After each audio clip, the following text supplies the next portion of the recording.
Hello दोस्तों, मैं रोहित सिंह। आज आपको आपके हमने कंप्लीट सिलेबस आपको पूरा करा दिया गया है। अब फाइनल टच देने के लिए आपका 2020 का जो एग्ज़ाम पेपर आया था उसको सोल्व करने जा रहा हूं मैं आपको। उसमें 1 बाय 1 क्वेश्चन हम एक बार सोल्व करते चले जाएंगे। आप सभी से अनुरोध ये है कि आप सभी के पास 2020 का ये पेपर होगा ही, तो क्वेश्चन आप वहाँ से देख लो। मैं यहाँ पे आपको सभी क्वेश्चन का एक बार 1 बाय 1 सॉल्यूशन कराता चला जाऊंगा। जो क्वेश्चन मुझको लिखना अनिवार्य है वो मैं क्वेश्चन यहाँ पर आपको लिखता भी जाऊंगा, ठीक है ना। तो आइए शुरू करते हैं, ज़्यादा टाइम वेस्ट ना करते हुए। बस आपसे पहले एक रिक्वेस्ट है, आप ऑनलाइन शिक्षण के इस यूट्यूब परिवार के साथ जुड़े हुए हैं, आपका बहुत बहुत आभार और थैंक यू वेरी मच। इसी के साथ में आप और ज़्यादा दोस्तों के साथ में अपने इस ऑनलाइन शिक्षण के चैनल को लाइक कीजिए, इसको सब्सक्राइब किया कराइए और शेयर कीजिए। आइए बढ़ते हैं। जो आपका सबसे पहला टाइप क्वेश्चन है बेटे, एमसीक्यूज़ जो आते हैं, एमसीक्यूज़ में जो पहला क्वेश्चन दिया गया है उसमें दिया गया है कोस ए बराबर 0 डिग्री है, तो कोस ए बराबर क्या होगा ज्ञात कीजिए, ठीक है ना। तो इसका सॉल्यूशन क्या है बेटे, हल। कोस ए बराबर, कोस में 0 किसकी वैल्यू होती है बेटे, कोस में 0 वैल्यू होती है 90 की, है ना। तो ये हो जाएगा कोस 90, कोस से कोस कट गया, ए बराबर कितना आ गया आपका 90 डिग्री। यही आपका आंसर है। क्वेश्चन नंबर 2 की ओर बढ़ते हैं। एमसीक्यूज़ में क्वेश्चन नंबर 2 दिया गया है बेटे, 5 5 7 9 8 7 9 7 7 5 3 5। एक बार चेक कर लेते हैं बेटा, 5 7 9 8 7 9 7 7 5 3 5। इसमें इनका बहुलक ज्ञात करना है। तो देखो 5 आ रहा है, 1 2 3 बार तो 5 आ रहा है, 7 1 2 3 4 बार 7 आ रहा है। तो बेटे बहुलक क्या हो गया आपका 7। इसका आंसर क्या आ गया बेटे आपका 7। एमसीक्यूज में ऑप्शन दिए हो गए हैं इसमें 7 5 9 3, तो क्या है बेटे आंसर 7 इसका आंसर है। क्वेश्चन नंबर 3 है बेटे इसमें। क्वेश्चन नंबर 3 मैंने, अगर आपने मेरी ये करनी वाली वीडियो देखी होगी तो उसमें मैंने आपको कराया था, ठीक है ना। मैं इसको यहाँ पर एकदम क्विक से करूँगा। अब ये यहाँ पर क्या सॉल्यूशन करना है बेटे, ऊपर वालों की एक साथ गुणा ए बी सी की और नीचे वालों की एक साथ गुणा ए बी सी की, ये इससे कट गया तो आंसर कितना आ गया आपका 1 आ गया, ठीक है ना। क्वेश्चन नंबर 4 करते हैं। क्वेश्चन नंबर 4 में दिया गया है एक वर्त का व्यास, वर्त का व्यास यानी डी बराबर आपको 12 सेंटीमीटर दिया है। वर्त की परिधि बताओ, वर्त की परिधि ज्ञात कर रहा है। परिधि का फॉर्मूला होता है 2 पाई आर, है ना। 2 पाई इंटू आर की, यहाँ पर डी दिया गया है तो आर बराबर कितना होगा बेटे 12/2 हो जाएगा, व्यास बटे 2 यानी कितना आ गया 6। 6 यहाँ पर रख दो तो 12 दूनी 6 दूनी 12 पाई, 12 पाई सेंटीमीटर। यहीं पर आंसर छोड़ सकते हो। आपके इसमें पाई में ही आंसर दिया हुआ है, ऑप्शन में दिया गया 12 पाई 6 पाई 7 पाई और 2 पाई, तो आंसर हुआ 12 पाई। पांचवा क्वेश्चन है, समांतर चतुर्भुज के अंत्य कोणों का योगफल कितना होता है। समांतर चतुर्भुज क्या होता है बेटे, ये आपका एक समांतर चतुर्भुज होता है, ये इसके चारों कोणों का योग कितना होता है बेटे 360 होता है। क्वेश्चन में कैसे दिया गया है 4 गुणा समकोण, 4 समकोण। तो देखो बेटे 4 गुणा समकोण का मतलब क्या होता है 90 डिग्री, तो कितना आ गया 360 डिग्री ही आ गया, ठीक है। क्वेश्चन नंबर 5 तो हो गया। क्वेश्चन नंबर 6 की ओर बढ़ते हैं। जो आपका क्या है बेटे, ये वेरी शॉर्ट क्वेश्चन यानी अति लघु क्वेश्चन जो होते हैं, अति लघु क्वेश्चन अब स्टार्ट हो गए हैं। ये कहता है 2 सिक्कों को एक साथ उछाला जाता है। एक सिक्का ये है आपके पास में, एक सिक्का ये है, दोनों को उछाला जाता है एक साथ। दोनों सिक्कों को एक साथ, दोनों सिक्कों पर एक साथ शीर्ष आने की संभावना ज्ञात कीजिए। शीर्ष आने की यानी हेड आने की संभावना ज्ञात कीजिए। तो बेटे हेड यहाँ पर आ सकता है, यहाँ पर एक ही बार ऐसा हो सकता है जब दोनों सिक्कों को उछालूंगा दोनों बार हेड आ जाए, है ना। तो एक ही बार आ सकता है। और इसकी यहाँ पर कितनी होगी, 2 सिक्के उछालो तो 2 सिक्कों में से 2 संभावनाएं तो पहले सिक्के की है और 2 ही संभावना यहाँ पे। भाई जो कुल संभावनाएं, 2 संभावनाएं तो इसकी, 2 संभावनाएं इसकी, तो 2 2 कितनी होगी 4 कुल संभावनाएं होगी। उन 4 संभावनाओं में से हेड हेड दोनों पे आ जाएगा, वो एक बार संभावना है, तो 1/4 इसका आंसर होगा। कोई और आंसर आपको लगाना ही नहीं है। आपको क्या लिखना है बेटे, इसकी हल करोगे कुल संभावनाएं, कुल संभावनाएं संभावनाएं बराबर 4 और कुल संभावनाएं 4 होगी। आपकी क्या होगी बेटे, अनुकूल संभावना, अनुकूल संभावना क्या होगी 1, प्रायिकता कितनी होगी, प्रायिकता बराबर क्या हो गया बेटे आपका 1/4 आंसर आ गया इसका। ठीक है ना। क्वेश्चन नंबर आ गया बेटे आपका 7। क्वेश्चन नंबर 7 क्या कहता है, एक लंबवर्तीय बेलन है, एक लंबवर्तीय बेलन है आपके पास में, ठीक है ना। दूसरा क्या है कि आधार का क्षेत्रफल 100 सेंटीमीटर है। आधार, आधार क्या होता है बेटे, इसका वर्त होता है ना लंबवर्तीय बेलन का। तो आप कहोगे बेलन के आधार का क्षेत्रफल बराबर क्या, पाई आर स्क्वायर। क्षेत्रफल सवाल में दिया गया है बेटे 100 सेंटीमीटर स्क्वायर, बराबर कितना, पाई आर स्क्वायर। ठीक है ना। यदि बेलन की ऊंचाई क्या हो, बेलन की ऊंचाई 10 सेंटीमीटर हो तो बेलन का आयतन ज्ञात कीजिए। तो यहाँ से आप पहले बेटे इसे क्या लिख लो, ऐसे लिख लो, आर स्क्वायर बराबर 100/पाई लिख सकते हैं बेटे इसे हम। ठीक है ना। तो हम यहाँ से आर स्क्वायर बराबर की वैल्यू निकाल रहा हूँ मैं, इसकी आर स्क्वायर की वैल्यू निकाल के छोड़ दी। इस सवाल में आगे दिया गया है जो ये बेलन है, जो इसकी ऊंचाई है, ये ऊंचाई कितनी दी गई है सवाल में बेटा 10 सेंटीमीटर। तो यहाँ पर h बराबर कितना दिया गया है, 10 सेंटीमीटर दिया गया है। आपको क्या निकालना है, आयतन, बेलन का आयतन ज्ञात करना है। तो बेलन का आयतन होता है पाई आर स्क्वायर एच। तो बेटे पाई ऐसे लिख दिया। अब आर स्क्वायर की वैल्यू, मैंने यहाँ पे आर स्क्वायर ही छोड़ा, इसको सोल्व नहीं करा। ये आर स्क्वायर की वैल्यू क्या आ रही है मेरी, पाई अपॉन 100, पाई अपॉन 100/पाई इंटू एच की वैल्यू क्या है 10। पाई से पाई कट गया तो क्या आ गया बेटे 1000 सेंटीमीटर क्यूब। आयतन है तो सेंटीमीटर क्यूब आ गया तुम्हारा। ठीक है बेटा। क्वेश्चन नंबर 7 हो गया। क्वेश्चन नंबर 8 की तरफ। जितनी देर में मैं पेपर कर दूंगा उतनी देर में आपको पेपर करना है। वहाँ पे 1 घंटे नहीं बैठना, 20 मिनट में पेपर करके बाय बाय। ठीक है ना। नेक्स्ट क्वेश्चन क्या है, क्वेश्चन नंबर 8। समीकरण दिए हुए बेटे x² प्लस के 7x प्लस के 10 = 0। अब इसमें क्या करना है, x के मान निकालने हैं। तो बेटे 10 के ऐसे टुकड़े जिन्हें जोड़ के कितना आ जाए, 100 आ जाए। तो आ जाएगा x² 4x प्लस के 3x, नहीं 5x प्लस के कितना 2x प्लस के 10 बराबर 0। 5 दूनी 10 होता है। ठीक है ना। तो यहाँ पर x², अब अच्छा यहाँ से क्या कॉमन आ गया, x कॉमन आ गया तो x प्लस के 5 आ गया। यहाँ से 2 कॉमन आ गया तो x प्लस के 5 आ गया और बराबर कितना बेटे 0। यहाँ से x प्लस 1 ये कॉमन आ गया, x प्लस 5 यहाँ से कॉमन आ गया, क्या आ गया बेटे x प्लस 2 बराबर 0। ये अब यहाँ से क्या हो गया, तो x प्लस 5 बराबर 0 होगा या x प्लस 2 बराबर 0 होगा। तो x बराबर क्या -5 और x बराबर क्या बेटे -2। यही आपके क्या होने हैं, आंसर हो जाने हैं। मैं आपको थोड़ा स्पीड अप करके समझा रहा हूँ, है ना, ताकि आपको कॉन्फिडेंस लगे कि पेपर इतना इजी होता है क्या, कितनी जल्दी सर ने कर दिया। और ये सभी क्वेश्चन मैंने आपको डिटेल से कराए हुए भी है।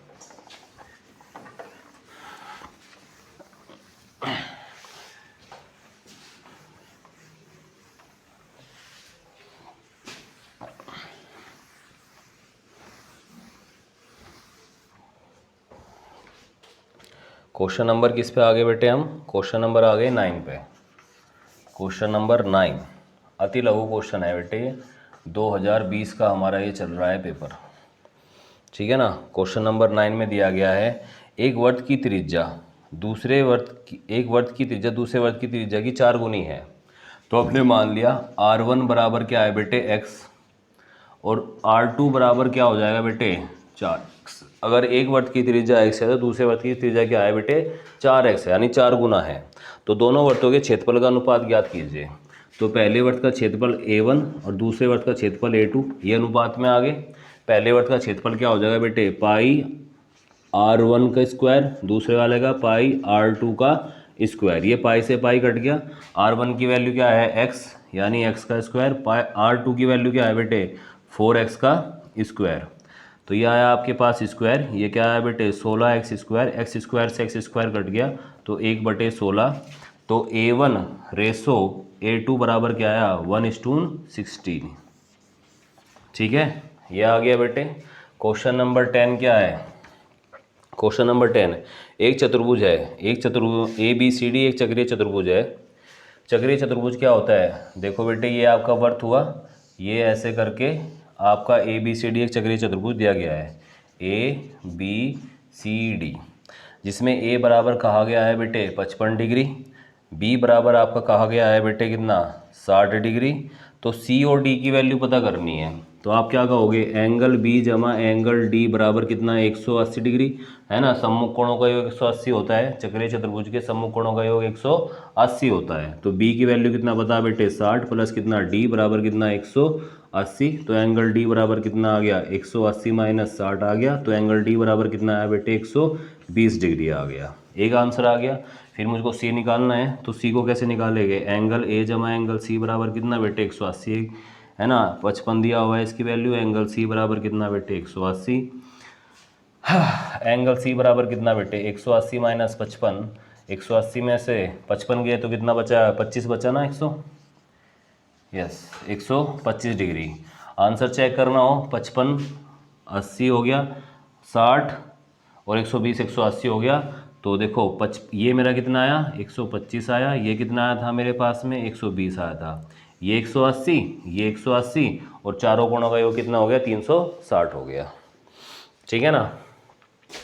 ये क्या हुआ बेटे, 11वें क्वेश्चन की ओर चलते हैं। 11वें क्वेश्चन में दिया गया है आपका sin 30 प्लस cos 60 और प्लस कितना बेटे tan 45। तो इसको आप सोल्व करोगे बेटे। sin 30 की वैल्यू मैंने आपको टेबल बनवाई थी, याद रखनी है। sin 30 की वैल्यू होती है 1/2, है ना, 1/2। cos 60 की वैल्यू क्या होती है 1/2। tan 45 की वैल्यू क्या होती है बेटा आपकी 1, क्या होती है 1 होती है। तो आप इसके बटे 1 मान लोगे। एलसीएम कितना आ गया 2, 1 जमा 1 जमा कितना आ गया 1 के टेबल में 2 कितनी बार आता है 2 टाइम, तो यहाँ पर 2 ऊपर चला गया। 2 के टेबल में 2 1 टाइम आता है तो 1 रहा, 2 के टेबल में 1 आता है तो 1 रहा, 1 के टेबल में 2 2 टाइम आता है तो 2 हो गया। तो ये कितना हो गया 4/2 हो गया। तो आंसर कितना आ गया बेटे आपका 2 आंसर यहाँ से आ गया। क्वेश्चन नंबर 12 की ओर बढ़ते हैं। क्वेश्चन नंबर 12 में कहा गया है, ये कहा गया है 2x माइनस के 3y बराबर 13 और 7x माइनस के 2y बराबर के 20, है ना। निम्न समीकरण को हल कीजिए। बेटे 3 तरीके बताए थे, प्रतिस्थापन विधि, है ना, विलोपन विधि और ब्रजगुणन विधि। यहाँ पर किसी विधि का नाम नहीं लिया है, तो आपको जो अच्छी लगे उससे आप इसको कर सकते हो। मैं इसे किससे कर रहा हूँ बेटे, विलोपन विधि से। मैं क्या करता हूँ, ये मैंने माना समीकरण नंबर 1, ये मैंने माना यहाँ पर समीकरण नंबर 2। समीकरण 1 में तो मैंने गुना कर दी बेटे 7 से, समीकरण 1 में 7 से, वह समीकरण 2 में कितने से बेटे 2 से गुना करने पर। क्यों करी मैंने बेटे, देखो यहाँ पर 7 है तो यहाँ पर 7 से गुना हो गए 14 हो जाएगा, यहाँ पर 7 है तो यहाँ पर 2 से गुना करके हो जाएगा 14। तो मैं क्या कर रहा हूँ बेटे, यहाँ पर x के गुणांक को बराबर करने के लिए मैंने दोनों समीकरण में गुना की है ना।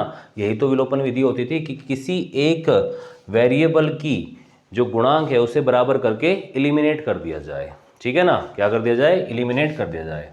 तो आप क्या लिखोगे बेटे, देखो यहाँ पर पूरे में लिखोगे 7 से गुना, मैं डिटेल से ही कर देता हूँ। 7x माइनस के 3y इज इक्वल टू 13 गुना 7। तो ये कितना आ गया बेटे तुम्हारे पास 7 दूनी 14x, 7 तिया 21y, 13 सते 91। इक्वेशन नंबर क्या आएगी बेटे 3rd, है ना। अब इसमें कर दो, यहाँ पर देखो 7x माइनस के 2y बराबर के 20, इसमें गुना करी 2 से, इसमें गुना करी यहाँ पर भी 2 से, 2 की गुना यहाँ पर करी बेटे कितना 14x और यहाँ पर कितना आ गया 4y बराबर कितना बेटे 40। समीकरण नंबर क्या आ गया आपके पास 4 आ गई।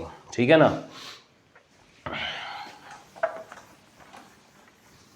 समीकरण नंबर क्या आ गई आपके पास में 4।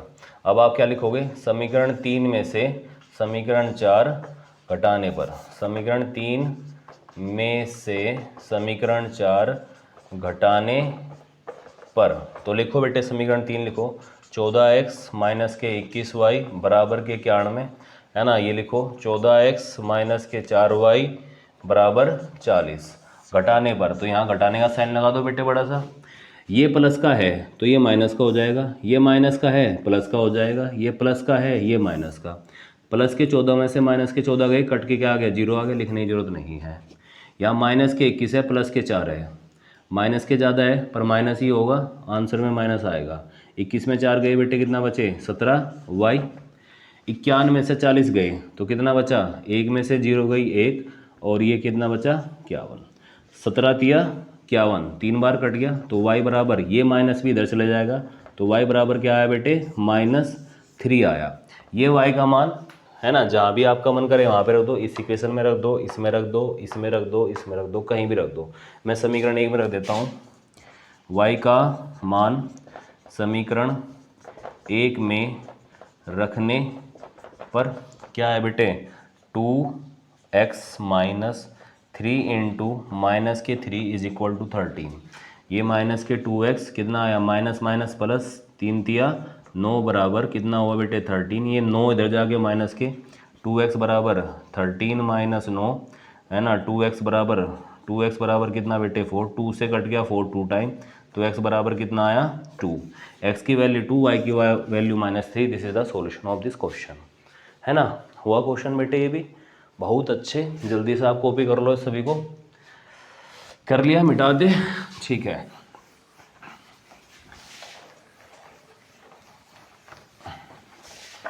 बेटे 20 मिनट का पेपर आता है बस मैथ का।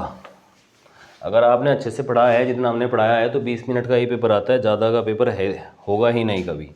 आपको बेटे एक टेबल दी गई है, इसमें एक तालिका दी गई है। अभी तक तो जितने क्वेश्चन हुए हैं मैंने सारे उतारे ही हैं यहाँ पर, ठीक है ना। ये आयु है, ये क्या है बेटे, छात्र है, छात्रों की संख्या है। 10 वाले 4 है, 12 उम्र के बच्चे कितने हैं 8 है, 14 उम्र के बच्चे कितने हैं 12 है, 16 उम्र के बच्चे कितने हैं 6 हैं, और 18 उम्र के बच्चे कितने हैं बेटे 10 है, ठीक है ना। इनकी माध्यिका ज्ञात करनी है। क्या करनी है बेटे, माध्यिका को ज्ञात करना है। तो माध्यिका कैसे ज्ञात करेंगे, माध्यिका ज्ञात करने के लिए बेटे आपको कॉम्युलेटिव फ्रीक्वेंसी टेबल बनानी पड़ेगी। कॉम्युलेटिव फ्रीक्वेंसी टेबल कैसे बनेगी, कुछ ऐसे करके बनानी है वो, ठीक है ना। ये आपका हुआ, यहाँ पर क्या लिखोगे बेटे आप, आयु लिखोगे, यहाँ पर क्या लिखोगे बेटे बारंबारता, क्या लिखोगे बेटे बारंबारता, और यहाँ पे लिखोगे कॉम्युलेटिव फ्रीक्वेंसी यानी संचाई बारंबारता, संचाई बारंबारता, कॉम्युलेटिव फ्रीक्वेंसी संचाई बारंबारता। 10 12 14 16 18 4 8 12 6 10, ठीक है ना। संचाई बारंबारता, ये 4 यहाँ पर लिख लो, 4 और 8 12, 12 और 12 24, 24 और 6 30, 30 और 10 40, ठीक है ना। जो मैंने आपको जब ये माध्यिका और बहुलक वाला चैप्टर कराया था, उसमें मैंने ये आपको अलग से क्वेश्चन कराया था कि 2020 में क्वेश्चन आया, आप वहाँ से भी इसको समझ सकते हैं, यहाँ भी आप समझ लीजिए, फास्ट समझ लीजिए। n बराबर कितना आ गया आपके पास में बेटे 40 आ गया, n बराबर 40 आ गया तो माध्यिका बराबर क्या होगा, n/2 हुआ पद प्लस n/2 प्लस 1 हुआ पद और बटे में 2। ये क्या है बेटे, एक सम संख्या है, तो सम संख्या में यही फॉर्मूला लगाते हैं। तो ये क्या हो गया, देख डायरेक्ट समझ लेना, 40/2 20, और ये क्या हो गया वा पद और प्लस 21वां पद और बटे 2। बेटे 20वां पद भी इसमें ही है और 21वां पद भी इसमें ही है। 12वें का वैल्यू नहीं लिखा है कि 24वें पद की वैल्यू नहीं, 20वें पद की वैल्यू भी 14 और 21वें पद की वैल्यू भी 14। 14 जमा 14/2 तो आंसर कितना आ गया बेटे 14। कैसे आया जी, 28/2, 28 से घटा 2 14 बार, ठीक है ना। ये आपका आंसर आ गया। नेक्स्ट क्वेश्चन ट्रिग्नोमेट्री से लिया गया है। क्वेश्चन नंबर है बेटे आपका ये 14, क्वेश्चन नंबर 14। जो मैंने समीकरण वाला सवाल कराया था ना, द्विघात समीकरण, वो बेटे वहाँ से लघु प्रश्न शुरू हो गया आपके, लघु उत्तरीय प्रश्न, ठीक है ना। 14 नंबर क्वेश्चन में दिया गया बेटे 4 cot square 45 minus sec square 60, sec square 60 और प्लस में कितना बेटे साइन स्क्वायर 30 दिया हुआ है। इसको सोल्व करना है तो हल करते हैं बेटे मज़े से। कोट 45 की वैल्यू कितनी होती है, कोट 45 की वैल्यू होती है 1, तो 1 का स्क्वायर। सेक 60 की वैल्यू क्या होती है, कोस 60 की उल्टी।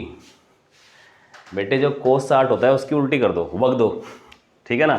कोस 60 कितना होता है 1/2 होता है ना, कोस 60 कितना होता है 1/2, कोस 60 1/2, 1/2 का उल्टा कर दो, ठीक है ना। तो क्या हो जाएगा 2, यानी 2 का स्क्वायर प्लस कितना साइन 30, साइन 30 कितना होता है, साइन 30 होता है 1/2, कितना होता है बेटे 1/2 का स्क्वायर।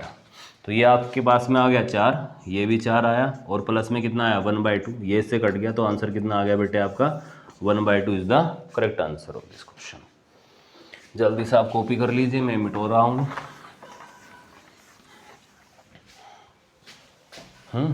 हुआ, बहुत बढ़िया।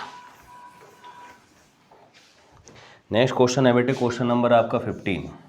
ये कहता है घनाभ की माप 98 सेंटीमीटर, 42 सेंटीमीटर और 18 सेंटीमीटर है। इसके आयतन के बराबर आयतन वाले घनाभ की भुजा ज्ञात कीजिए। तो हम क्या करेंगे बेटे, हमें दिया है घनाभ की लंबाई बराबर 98 सेंटीमीटर, घनाभ की चौड़ाई बराबर कितना बेटे 42 सेंटीमीटर, और घनाभ की ऊंचाई बराबर हमें क्या दिया है बेटे 18 सेंटीमीटर। प्रश्नानुसार क्या करोगे बेटे, घनाभ का आयतन बराबर किसका बेटे, घन का आयतन। घन का आयतन, घनाभ का आयतन क्या होता है बेटे 98 गुणा 42 गुणा 18। घन का आयतन क्या होता है, भुजा का क्यूब होता है। अब बेटे दोनों ओर का क्या करोगे, घन लेने पर क्या लिखोगे यहाँ पर, दोनों ओर का घन मूल करने पर। घनमूल का मतलब क्या है, यहाँ पर करनी में 3 आ जाएगा। 98 को क्या लिख सकते हो बेटे 2 गुणा 49, ठीक है ना। 42 को क्या लिख सकते हो बेटे 7 छंग 42। 18 को क्या लिख सकते हो बेटे 9 दूनी 18, ठीक है, लिख लिया मैंने। और ये क्या हो गया a की पावर 3 और इसकी करनी 3। यहाँ से क्या बाहर आ गया बेटे, a बाहर आ गया आपका, ठीक है ना। ये 49 है, 49 किस चीज़ का स्क्वायर होता है 7 का, तो 49 से बाहर आ गया 7, डायरेक्ट पेयर बन गया ना इसका, 1 2 ये रहा और 1 2 ये रहा, तो 2 का एक पेयर बन गया, उससे 2 बार आ गया बेटे आपका, ठीक है, बहुत बढ़िया। ये आपका 9 है, 9 से क्या बाहर आ गया बेटे आपका, 9 से बाहर आ गया आपका एक 3 बाहर आ गया 9 से, ठीक है ना। 9 से क्या बाहर आ गया 3। इसको मैंने तोड़ा था बेटे 2 गुणा 49 में, इसको 7 छंग 42 में, और इसे बेटे कितने तोड़ा था 9 दूनी 18 में। इससे एक पेयर बाहर आ गया है ना, एक पेयर इससे बाहर आ गया, एक इससे बाहर आ गया, ये ऐसे ही बच गया, इसका कोई पेयर नहीं बन रहा। तो ये अंदर क्या बन गया बेटे 6 गुना 7 बच गया। ये कितना 6 सते 42 और रूट 7 छंग 42, 42 रूट 42। क्या पूछा था बेटे सवाल में, सवाल में पूछा था घनाभ की भुजा ज्ञात करो। तो घनाभ की भुजा बराबर क्या आ गया 42 रूट 42 सेंटीमीटर। यही आपका आंसर है बेटे इसका, ठीक है, घबराना नहीं है, दिस इज द आंसर, ठीक है। क्वेश्चन नंबर क्या है बेटे, नेक्स्ट क्वेश्चन नंबर के लिए जगह बना लेते हैं।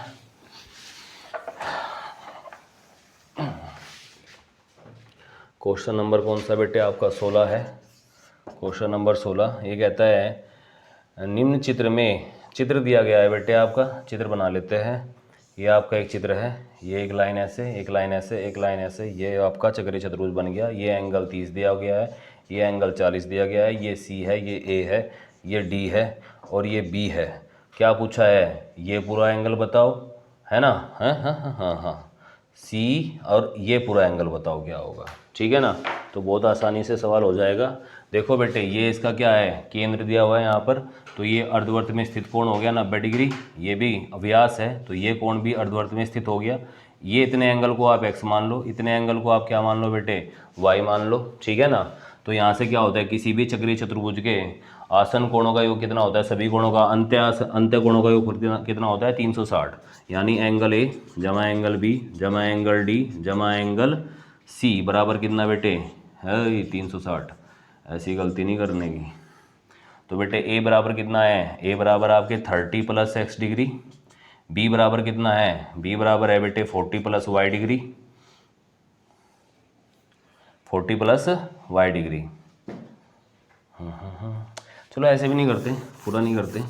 आपको ये इतना एंगल तो पता है, ये 90 पता लग गया, तो त्रिभुज में ले लो, है ना, समकोण त्रिभुज, समकोण त्रिभुज ACB में, ACB में एंगल A जमा एंगल C जमा एंगल D बराबर कितना बेटे एंगल बी बराबर 180 डिग्री, एंगल ए बराबर कितना है 30, एंगल सी बराबर कितना है बेटे 90 डिग्री, और एंगल बी बराबर हमने क्या मान रखा है बेटे यहाँ पे वाई बराबर कितना 180 डिग्री।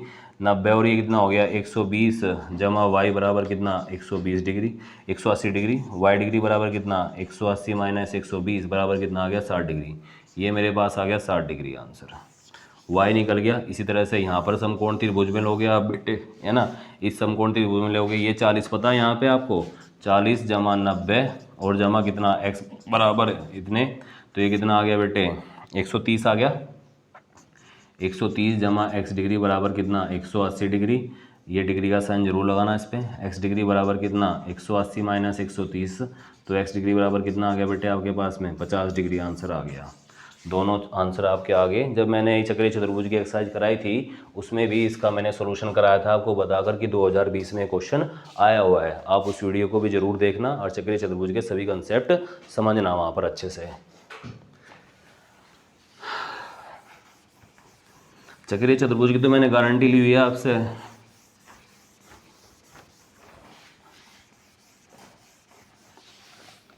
आइए नेक्स्ट क्वेश्चन की ओर चलते हैं। Question number 17।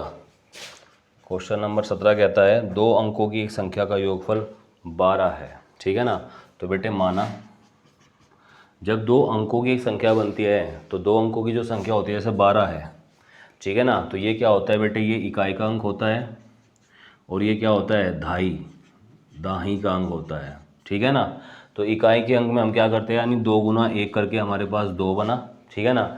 दाही का मतलब क्या होता है 1 है यहाँ पर, या कुछ और ले लो 3 ले लो, ठीक है ना, हमने 3 ले लिया। तो दाही का मतलब होता है 10 से गुना, तो जब जाके क्या बनता है बेटे ये 30, और 2 और 30 क्या बना तुम्हारा 32। तो जब भी कोई दाही का अंक होगा उसमें 10 की गुना ऑटोमेटिक ही होती है, ठीक है, क्या होती है ऑटोमेटिक। तो हमने माना इकाई का अंक क्या है बेटे हमारा x, और दाही का अंक क्या है, दाही का अंक क्या है बेटे हमारा y। फिर लिखते हैं अभिष्ट संख्या, अभी तो बनानी सिखाई इस अभिष्ट संख्या, इकाई का अंक जमा दाही का अंक क्या है बेटे y, और उसमें किसकी गुणा होगी 10 की। तो ये हमारा क्या बन गया, 2 अंकों की एक संख्या बन गया। अब बेटे प्रश्नानुसार क्या कहता है ये कहता है यदि प्रश्नानुसार फर्स्ट कंडीशन, इसमें फर्स्ट है ना, प्रथम शर्तानुसार लिखो बेटे, प्रथम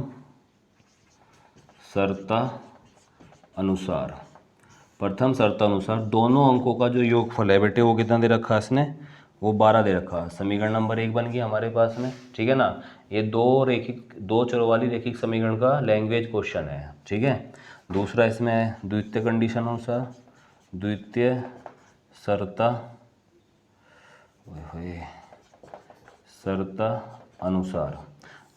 क्या दी गई है, ध्यान से इसको पढ़ेंगे। यदि उस संख्या में से 36 घटा दिया जाए, किस संख्या में से, जो हमारी संख्या है 10y जमा x में से अगर 36 घटा दिया जाए, ठीक है ना, तो संख्या के अंकों का स्थान बदल जाता है। तो ये किसके बराबर हो जाएगी, दाही के अंक पे तो x आ जाएगा और इकाई के अंक पे y चला जाएगा। ये होता है स्थान बदलना, ध्यान रखना बेटे। तो संख्या ज्ञात कीजिए, ठीक है। अब आप यहाँ से देखो, ये आपके पास 10y प्लस के x माइनस के 36, ये क्या हो गया बेटे 10x प्लस के y। ये x वाला भी इधर ले जाओ, y भी इधर ले जाओ, और ये 36 माइनस के इधर आगे क्या हो जाएंगे प्लस के। तो आपके पास में 10y और इधर से y आया यानी माइनस y। यहाँ पहले से क्या है प्लस के x, इधर से क्या हो गए माइनस के 10x आए और बराबर के 36 हो गया। माइनस के 36 इधर जाकर प्लस के 36 हो गया। तो यहाँ पर कितना बचा बेटे 9y और माइनस के 9x बराबर 36। यहाँ से 9 कॉमन आ गया, y माइनस एक्स बराबर कितना बेटे 36। ये इससे कट गया कितनी बार 4 बार। y माइनस एक्स बराबर कितना आ गया बेटे 4। समीकरण नंबर क्या होगी 2। समीकरण नंबर 2 ये रही, समीकरण नंबर 1 ये रही। यहाँ पर गुणनफल क्या हुए बेटे, गुणांक जो है एक्स वाई के अपना आप ऑटोमेटिकली बराबर है, तो कोई अलग से गुणा करने की आवश्यकता नहीं है। हम विलोपन विधि यूज करें, प्रतिस्थापन विधि यूज करें, है ना, ब्रज गुणन विधि यूज करें, इट इज़ आवर चॉइस। अब आप क्या कहोगे समीकरण नंबर 1 व 2 से, तो बेटे पहली क्या है x प्लस वाई बराबर क्या है 12, सजा के लिख लेता हूँ -x। समीकरण 1 और समीकरण 2 को जोड़ने पर ऐसे भी लिख सकते हैं, या समीकरण 1 व 2 से लिखो। चलो आप भाई ये x मैंने पहले लिख लिया, कोई दिक्कत तो नहीं है, y बाद में लिख लूँ। भाई ये x मैंने ऐसे लिख लिया, ये y ऐसे लिख लिया, बराबर 4, तब भी तो यही बात है। तो प्लस के y बराबर कितना बेटे 4। अब इसे क्या करोगे, हमेशा घटाना ही नहीं होता, जब अपना भी घटा में आ रहे हैं, इक्वल आ रहे हैं, तो घटाना नहीं होता, क्या लिख दो जोड़ने पर। जोड़ने पर ये सिंबल चेंज नहीं होने वाले, x से x कट गया, ये y है बेटे। यहाँ पर y जमा y कितना आ गया 2y, 12 जमा 4 कितना आ गया 16, ये इससे कट गया कितनी बार 8 बार, तो y बराबर कितना आया तुम्हारा 8। y बराबर 8 आया। y की वैल्यू यहाँ पर रख दो समीकरण 2 में रखने पर। समीकरण 2 से क्या है बेटे y माइनस एक्स बराबर कितना 4, y बराबर कितना है 8 माइनस 4 बराबर कितना 4, इसे इधर जाके प्लस और ये इधर आकर माइनस, तो x बराबर कितना 8 माइनस 4, तो x बराबर कितना आ गया 4। इसने पूछा था अभिष्ट संख्या बताओ, तो बेटे आपकी जो अभिष्ट संख्या होगी, अभिष्ट संख्या बराबर क्या था 10y प्लस x था, तो 10 गुना 8 प्लस के 4, तो कितना हो गया बेटे ये 80 जमा 4 कितना हो गया 84। कितना हो गया बेटे ये 84, ठीक है ना। इसने कहा था दोनों अंकों का योगफल 12 है, 8 4 12। दूसरी बात, अगर इसमें से मैं 36 घटा दूं, ये तो आंसर होगा चेकिंग के लिए। 14 में से 6 गए 8, 7 में से 3 गए, 7 में से 3 गए 4, कितना हो गया। देखो अंकों का स्थान बदल गया कि नहीं बदल गया, जो यहाँ पर दहाई पे है इकाई में पहुँच गया, और जो यहाँ इकाई पे है वो दहाई पर पहुँच गया, ठीक है ना। बिल्कुल सवाल समझ में आ गया होगा आप। आपके पेपर का लास्ट सवाल अब बचता है 2020 में, जो आपका लास्ट पेपर आया था, लास्ट क्वेश्चन जो था उसको ले लेते हैं।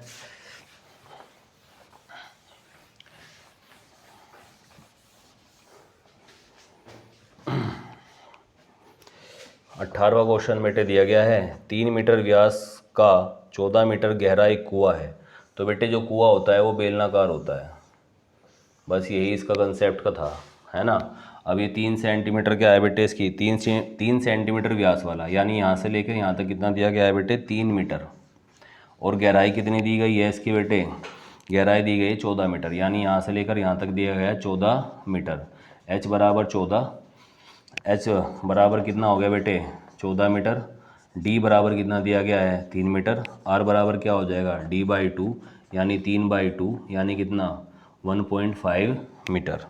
तो ये कहता है कुआं 30 रुपये प्रति घन मीटर की दर से खोदने में कितना खर्च होगा, है ना। तो मैं डायरेक्ट ही लिख रहा हूँ बेटे कुल खर्च, कुल खर्च बराबर, ये कहता है 30 रुपये प्रति घन है, तो 30 गुणा बेलन का आयतन, बेलन का आयतन। तो बेटे 30 गुणा, ये रुपये आ जाएगा डायरेक्ट, खर्च आ रहा है बेटे। बेलन का आयतन क्या होता है πr² h, πr² h होता है ना। तो 30 गुणा पाई की वैल्यू यहाँ पर रखनी पड़ेगी क्योंकि खर्च निकाल ले है 22/7। यहाँ पर आप पाई में नहीं छोड़ सकते आंसर, ठीक है ना। यहाँ पर आपको पैसे निकालने हैं, पैसे कभी पाई में होते हैं क्या, पैसे पाए तो होते हैं, है ना, पर पैसे कभी पाई में नहीं होते। आर बराबर कितना है बेटे यहाँ पर 3/2 गुणा 3/2, हाइट कितनी है बेटे 14, हाइट कितनी है 14, 7 से कट गया 2 बार, 2 से कट गया ये 2, ये 2 से कट गया 11 बार, तो कितना आ गया 30 गुणा 11 गुणा 3 तिया 9, 9 की गुणा से मैं कर लो तो 9 तिया 27 गुणा 11, 11 की गुणा बता रखी है 0, 7 7 9 और 2, इतना क्या बेटे इतने रुपए आए ये हमारे पास, इतना टोटल खर्चा आएगा इसका, है ना। तो ये था आपका सॉल्यूशन 2020 के एग्जामिनेशन का, ठीक है ना। Thank you very much for having this video, please like share and subscribe. मिलते हैं नेक्स्ट वीडियो में नेक्स्ट सफ़र में।